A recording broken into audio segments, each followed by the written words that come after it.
ano yung mas malakas mag-harvest na solar panel. Papakita ko sa video ito. Meron ako ditong CC lamp na solar panel 15 watts.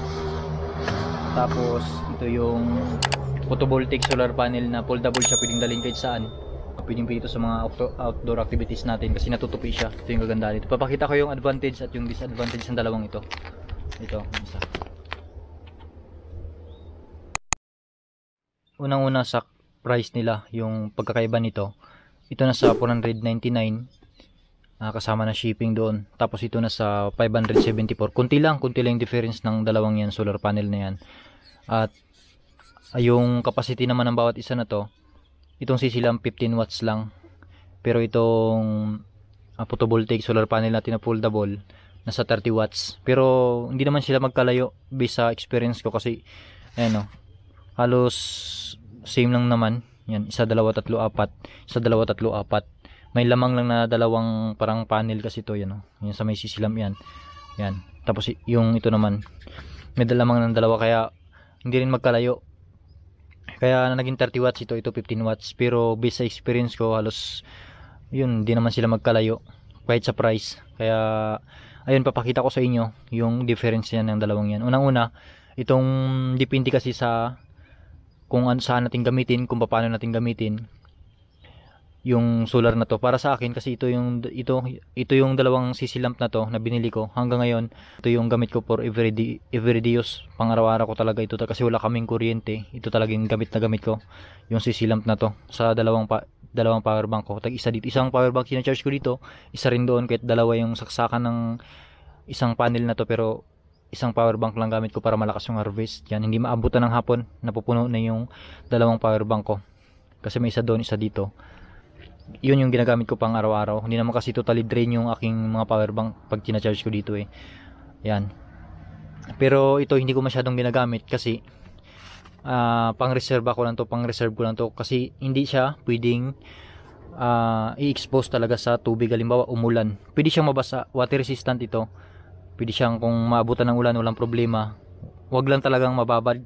Hindi katulad ng CC lamp na to na kahit ulan init, nakalagay lang siya sa isang lagayan natin, nakalagay lang sa spot natin, mainitan maulan, hindi na siya, walang problema doon, hindi siya masisira. Hindi katulad nito na kapag na babad siya, na-expose siya sa ulan, sa tubig, babasa, may tendency na papasukin to kasi tila ito, tapos may wiring siya dyan. Hindi siya ganun talaga advisable, pero walang problema kahit maabutan man ng ulan, mabasa, hindi yan basta-basta. Hindi lang talaga siya, para sa akin, hindi lang talaga siya pangbabaran. Ayan, kaya nagagamit ko tong photovoltaic solar panel na to kapag may mga lakad ako, halimbawa may picnic, may gagawin akong vlog, adventure.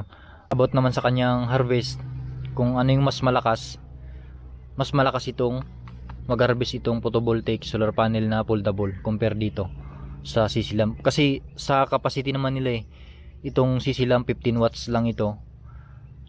Itong photovoltaic solar panel na sa 30 watts, kaya mas malakas. Di hamak na mas malakas ito. Pero hindi naman sila magkalayo Siguro kaya lang naging malakas din to sa pag-harvest kasi direct ito compare dito.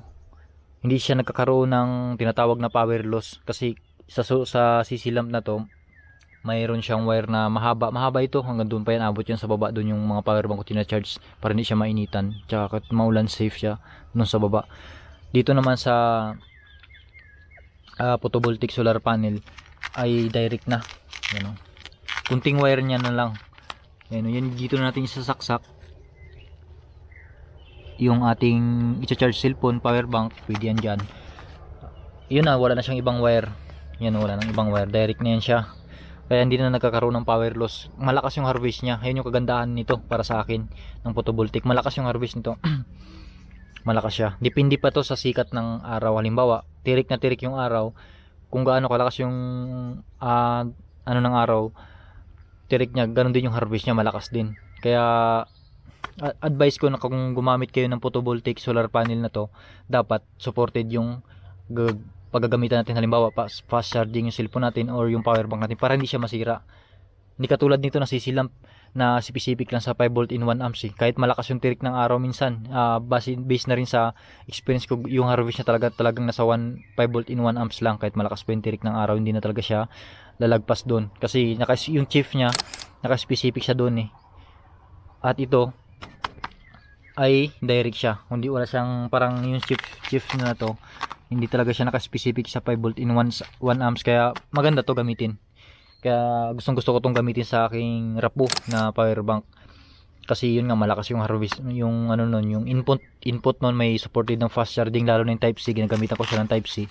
Ito, hindi ko na hiniwalayan dito kasi para nag-charge ako ng rapo na power bank, ito na yung ginagamit ko dyan, type C.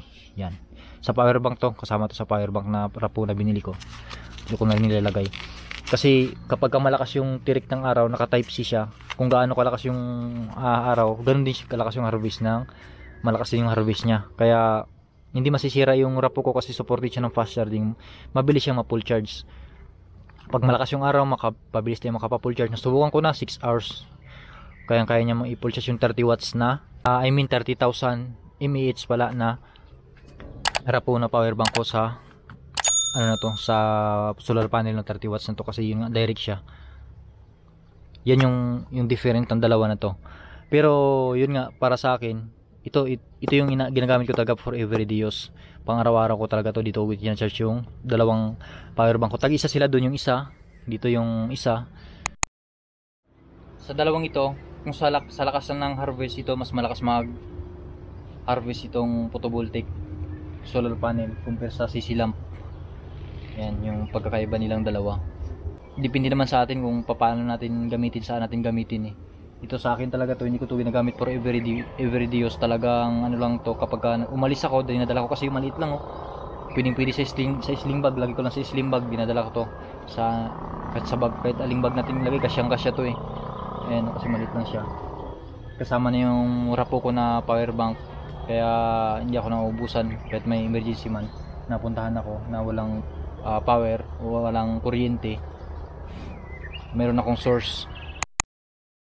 Ito yung dalawang power bank na ginagamit ko sa dalawang CC lamp na yung tag-isa sila. Dito yung isang panel, ito yung isa.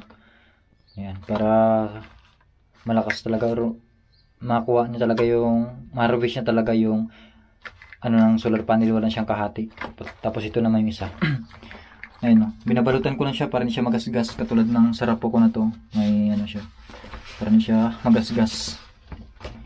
Ayan yung binili ko. Ito yung pang malakasang power bank na nabili ko kasi nag-output ito ng 12 volts. Pinakamalakas na output nito 22.5 watts, kaya kaya magbuhay nito ng power bank ko ng incubator ko. Kaya rin magbuhay ng ginawan ko rin ng vlog, yung Adios oil na kalan, yung blower lang siya, kaya niya magbuhay nito. Tsaka ng TV na 12 volts, kaya magbuhay ng rapo na to. 30,000 mAh ito.